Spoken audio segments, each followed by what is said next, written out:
I'm Annie Laurie Gaylor. Welcome to Free Thought Matters, a TV show for the rest of us, freethinkers, atheists, agnostics, skeptics, and secular individuals. And I'm Dan Barker. Annie Laurie and I are co-presidents of the Freedom from Religion Foundation.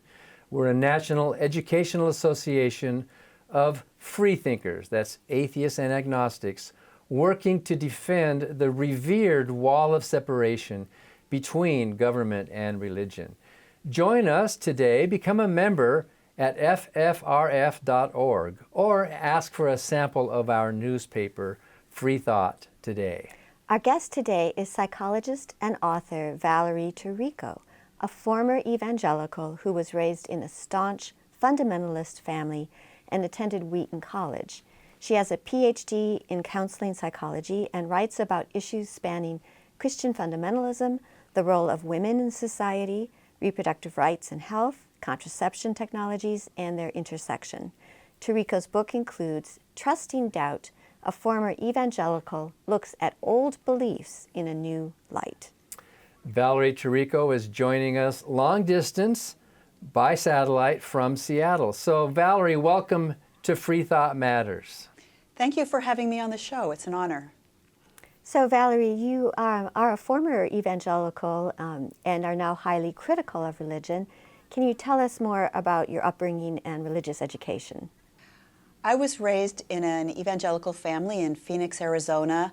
Went to a church called Scottsdale Bible and a church school there, which is now a major evangelical megachurch.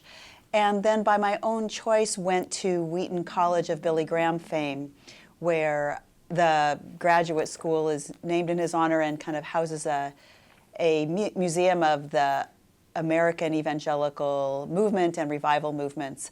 But in between, so if I go back to my childhood, what I would say is that I accepted Jesus as my Savior when I was young because hell was a very scary place. And in fact, I'm sure I accepted Jesus as my Savior more than once just to make sure.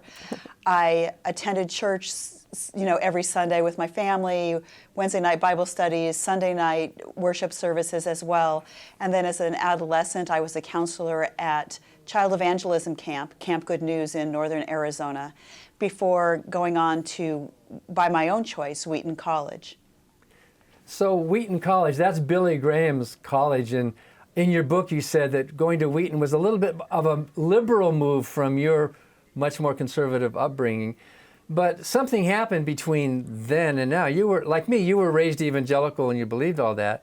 And now you are an outspoken critic of the Bible and non-religion. So what happened? Well, I think I started experiencing significant doubts even in high school or maybe before. I had a Mormon friend, Kay, who I saw as a much better person than I am, more kind, more kind of responsible, etc. And in my belief system, she was going to be tortured forever in hell. And I just had a hard time wrapping my brain around that. And I couldn't imagine over time, as I kind of thought about this concept of hell as it was taught to me, I couldn't imagine that I was supposed to be somehow blissfully happy in heaven, perfectly indifferent to the fact that other people were being tortured, that they were experiencing this maximum suffering that's described in the Bible. So that was a major complicating factor for me in terms of trying to hold on to my faith. And I would say that during the time I was at Wheaton, I evolved a set of very idiosyncratic beliefs in my attempts to hold on to my belief system, my faith system, despite the rational and moral contradictions that were becoming increasingly apparent to me within the evangelical version of Christianity. So you also, I think, though, write that when you were working in a hospital after you graduated, A children's hospital. A children's hospital, and saw that kind of suffering, that really shook you up. That's right. So I left Wheaton, as I said, with a pretty idiosyncratic form of faith, went to graduate school in Iowa City where I got a Ph.D. in counseling psychology. And by the time I went to graduate school, I was worshiping at the Catholic Newman Center on campus there, or just off of campus, I guess, because I felt like I didn't need somebody preaching at me every Sunday, telling me how to live and what the Bible said.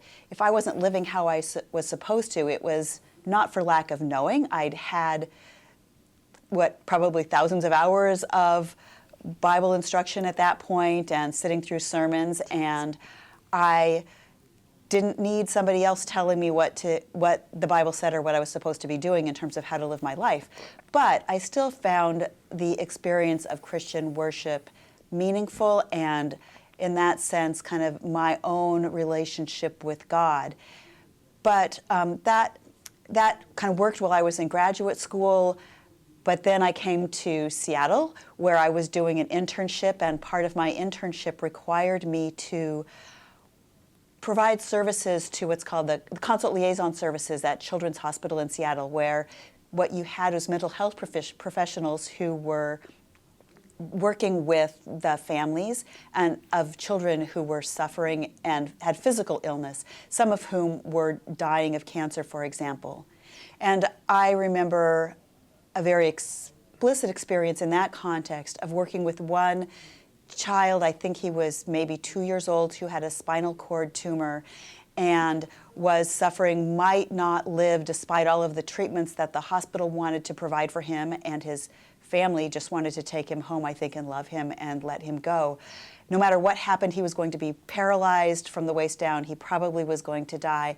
And in that context, as I listened to other people around me, the hospital chaplain and other people who were Christian believers, describe their attempts to rationalize this kind of suffering unto death of children in the context of their belief in an omnibenevolent, omniscient, interventionist deity, I just couldn't do it.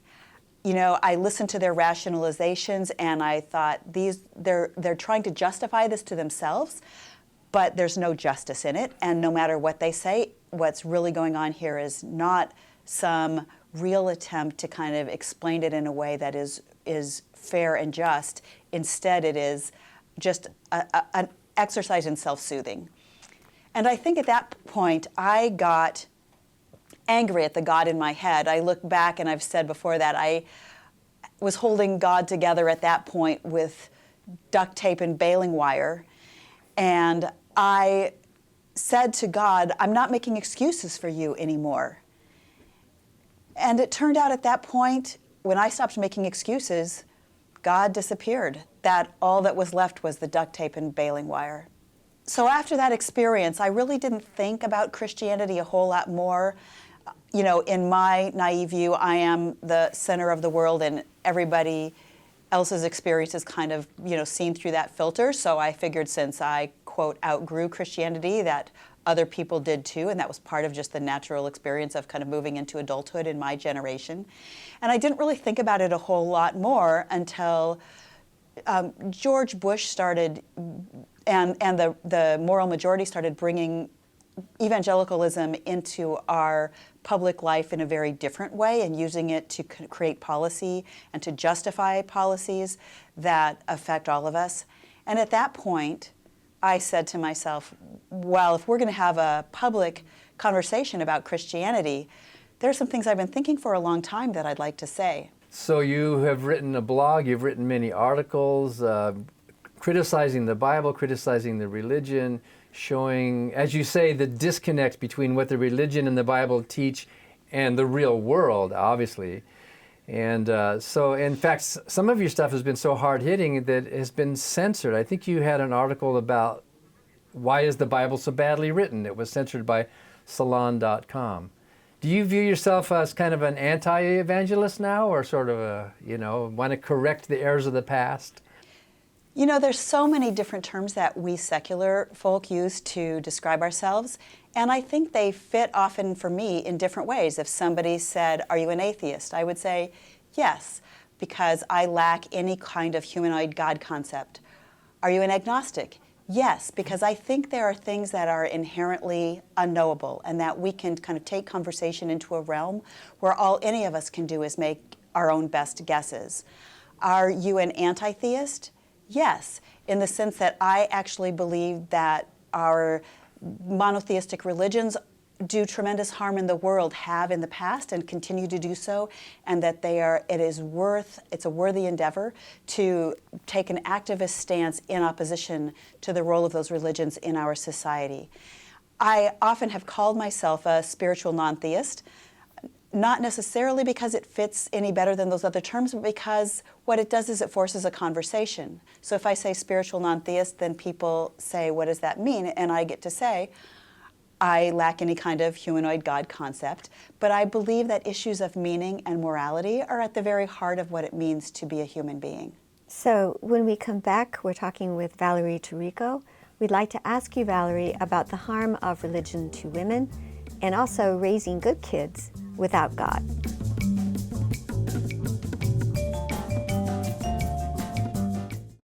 Hi, I'm Ron Reagan, an unabashed atheist, and I'm alarmed by the intrusions of religion into our secular government. That's why I'm asking you to support the Freedom from Religion Foundation, the nation's largest and most effective association of atheists and agnostics, working to keep state and church separate, just like our founding fathers intended. Please support the Freedom from Religion Foundation. Ron Reagan, lifelong atheist, not afraid of burning in hell.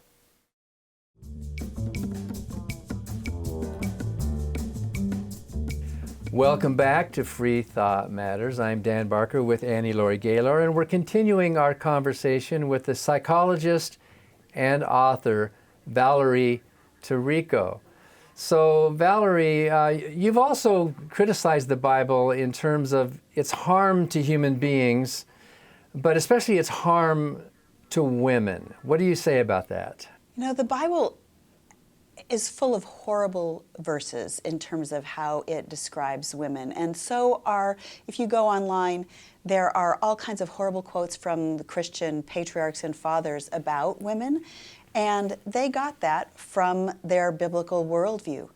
So if you look at the Bible, what you really see is an Iron Age view of women as chattel. And what I mean by that is that women are economic assets belonging to men. So that's why in the biblical worldview, for example, if a woman is raped, the rapist can be forced to pay her father the damage for the damaged goods, and then he gets to keep the woman that he has raped. It's why if a woman voluntarily has sex with another man in the Old Testament, she can be killed because she has made herself no longer an economic asset to her family. It's why a person like Jephthah would be able to kind of offer up his daughter as a sacrifice, because children as well are chattel or economic assets belonging to men.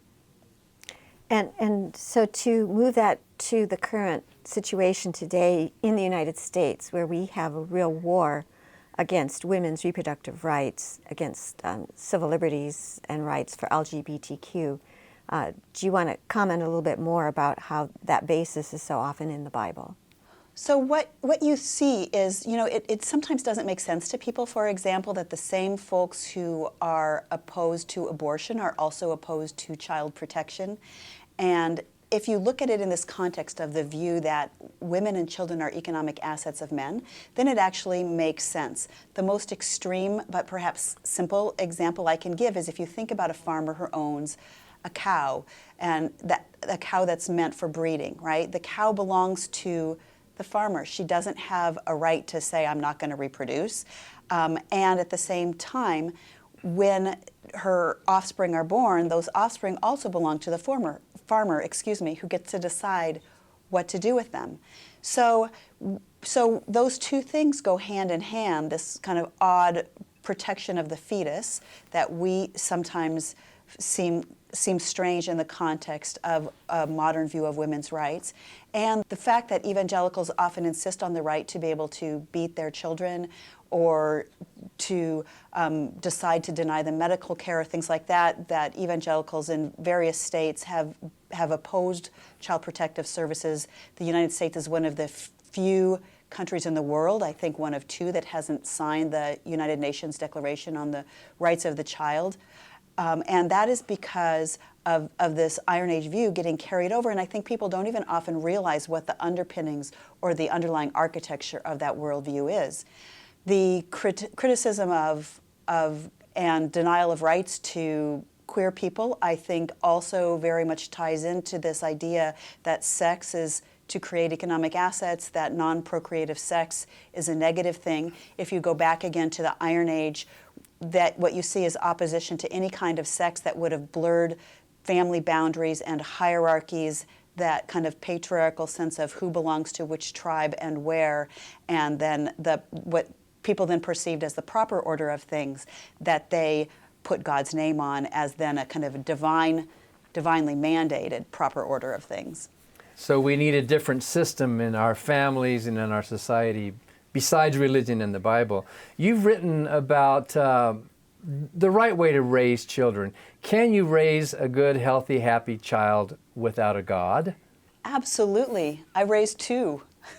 It was interesting growing up, of course, my children were very young and they were growing up, I guess because I had to use a different model than what I had been raised with, which was to kind of get my moral teachings from the church and to have my parents assume that those teachings were immutable and in the Bible, which was the living and perfect Word of God. And so I think there's lots of wonderful ways to raise happy children who also have a strong moral core, which I would say in both of my daughters is fierce and strong. And that, as a parent, part of what you do is to engage in active conversations about moral values, about what it means to live in community with other people, to cause no harm in the world, to create a sense of goodness. As my children got older, that moved from concrete conversations about how you treat your friends and how you treat your guinea pigs and how you treat your chickens, to conversations about even, at this point, philosophical conversations about, for example, consequentialism or utilitarianism, and how do we make difficult decisions like when medical resources need to be allocated, as is happening in Italy, where doctors are needing to decide which person of several sick people gets the one ventilator that they have available. So there are all kinds of opportunities that the world presents itself for raising children who have a sense of right and wrong and who are themselves impassioned about doing good and bringing goodness into the world. And the key thing is just, I think, being mindful of their developmental stage and presenting that to them in the size of bites and little bits of conversation that fit for them wherever they are at developmentally, so that those conversations and the modeling that goes along with that can accumulate over the course of child development. And I think I might take Dan's question and turn it on its head and ask you, Valerie, can we really raise moral people by religious indoctrination? If we have immoral concepts in religion, isn't this something that makes it harder to raise somebody to be a responsible, conscientious person who relies on their own moral fiber rather than some threat of hellfire or reward of heaven? The way I put it sometimes is that I think there are a lot of children raised in fundamentalist religion who end up being very kind, decent people, not because of the Bible, but in spite of it. Because if you look at the Bible itself and the moral teachings that are there, they're very confounded, and they are, kind of God comes down on the side of right and God comes down on the side of some things that we think of as very evil in our modern moral consciousness. So, for example, the Bible places a kind of clear boundary around race. It endorses slavery. It also talks about some people as Samaritans who are lesser than God's chosen people. So it kind of sets us all up to believe that there are somehow people who are, by virtue of their heritage, by virtue of their ancestry, better or more special to God than other people. That's just one of many ways in which the Bible actually has moral teachings that are garbled or inside out. And yet I think that most Christians are more responsive than they realize to our modern moral context. And then what happens is that people go back and selectively choose what Thomas Jefferson called the diamonds in a dunghill, the very good parts of the Bible, the moral wisdom that was kind of accumulated by our ancestors, and that is kind of embedded in all of the other cultural baggage. Because most people are better than their Bible. They're better than their religion. And so they're looking for any pearl in there that they can find that supports their natural human morality. So as a psychologist, you've also written about religion as a trauma. In fact, you and I were invited to this conference on religious trauma, which had to be postponed because of the God-given virus that's come to the earth. And so we'll be doing this conference later. But is there such a thing in your profession as religious trauma? And if there is, what do we do about it? Well, obviously not everyone who leaves even a very fundamentalist form of religion leaves with a lot of trauma, but there are people who do, and that trauma can come from religious teachings themselves. For example, the teaching of hell, or the idea that that a father has absolute right over his children, which can lead to incredibly abusive family structures for some families where authoritarianism is undermined and sanctified.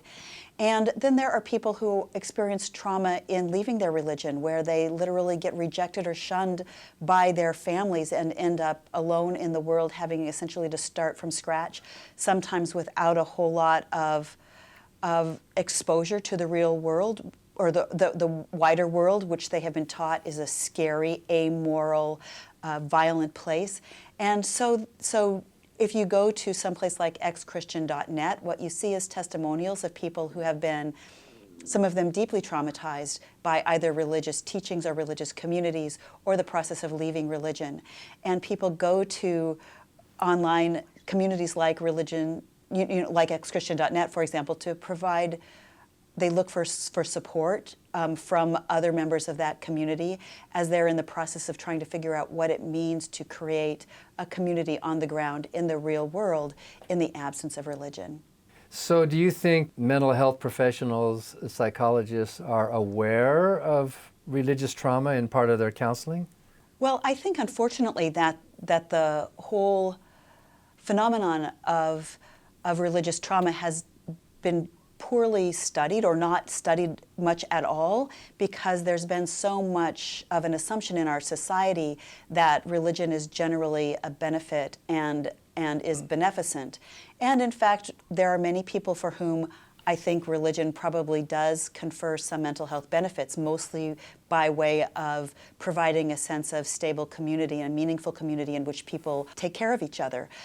But I think that what I wish is that there were more people who were dedicated to the process of really analyzing the mental health impacts of religion, so that we can identify which kinds of religion do tend to cause harm or trauma, or to leave people developmentally stunted, and which specific teachings cause that, which specific religious dynamics, and then how we can have a more systematic way of providing services and intervention for those folks who need to go through some kind of a healing process. Valerie, you talked about being traumatized yourself by the idea of hell, that your Mormon friend would be damned. I can think of many other kinds of religious traumas, including the religious battered woman syndrome, where, if the man's the head of the household, he basically owns that woman, and this is, Jesus is first, then man, then God, then woman, then she's, her second-class status is why she's vulnerable to that kind of battery. Or look at the terrible trauma caused by pedophilia in the Catholic Church and other religions, which have circled the wagon and tended to protect the abusers at the expense of the children. Would these be other kinds of traumas that you could add to that? There are a variety of traumas, right? You probably remember that Bill Gothard seminar image where Yes. God is a hand holding a hammer, and then there's a chisel and then a rock underneath it, and it's like God is, as I said, the hand, the man is the hammer, the chisel is a woman, and the rock is the child that's being formed. And so what you see is both woman and child, again, in a very passive role, having little ability to shape their own lives or to kind of decide what that process is going to be. My own sister was actually a victim of that religious battered women stuff, in that when her husband was abusive to her, she was advised by her church, Conservative Baptist church, to submit to him and to stay in the relationship because that was what God wanted. So we just have a couple minutes left. Valerie, let's talk about the positives of humanism and free thought and getting rid of that religious monkey. Oh, there's so much wonder and joy in the world that it's hard to even know where to start, despite all of the goodness, or all of the badness, I mean. As I've said before, you know, all of the joys and wonder and love in the world have always coexisted with tremendous suffering and difficulties and challenges. We need to find ways to focus on what it means to live into the goodness and to create goodness in the lives of other people. I love the book A Better Life. All of these different free thinkers talking about what it means to them to live well, to live with joy, because that is exactly what the focus of the book is. And I think that there is as much opportunity for that, in fact, sometimes more, without this burden of the threat of hell and all of these unnecessary strictures and religious obligations hanging over us. Valerie Tarico is a psychologist, author of the book Trusting Doubt, and a very popular blogger. Valerie, thank you for joining us today on Free Thought Matters. Thank you for having me. And thank you for watching Free Thought Matters. Because free thought matters.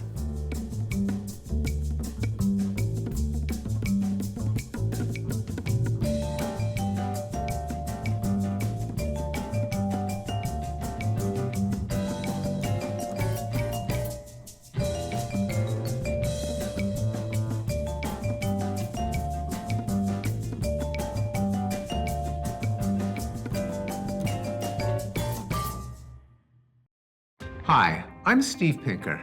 In my book, Enlightenment Now, I show that the world has become a better place as reason has been overcoming superstition and tribalism. But the values of the Enlightenment are under attack. That's why I'm a proud member of the Freedom from Religion Foundation, the nation's largest association of free thinkers working to keep state and church separate. Please join me in supporting the Freedom from Religion Foundation to ensure that our government is driven not by religion, but by reason.